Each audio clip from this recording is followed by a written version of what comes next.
يسقط حكم العسكر. يسقط حكم الكلاب. يا كلاب ودمويين، والبلد هتبوظ على ايديكوا.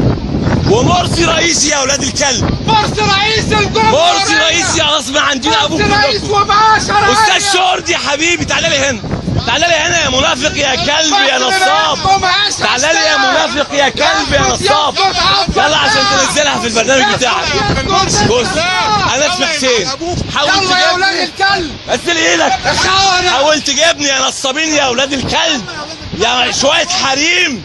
في رئيس في الدنيا يتحامى بشوية حريم يا اولاد الكلب. فين الراجل ده؟ الراجل بتاعكوا ده ايه بالظبط؟ الراجل بتاعكوا ده ايه؟ راجل ولا خول؟ ده خول يا اولاد الكلب. ضح يا مصر. يا سارقين البلد يا كلاب يا اولاد الكلب. ضح يا مصر. قابض، يلا انا يا قابض باليورو. ضح يا 100 مصر. ايرو في اليوم. يلا يا 100 ايرو في اليوم. ضح يا 100 ايرو. مصر. ادفع لي انت 150 واشتغل معاك. ما هي دي نظريه المعامله بتاعتكم. عايزين نطلع. المكان شيء، لا مش هنطلع، انا مش همشي من هنا. هات الفلوس عشان يطلعك، مش هتحرك.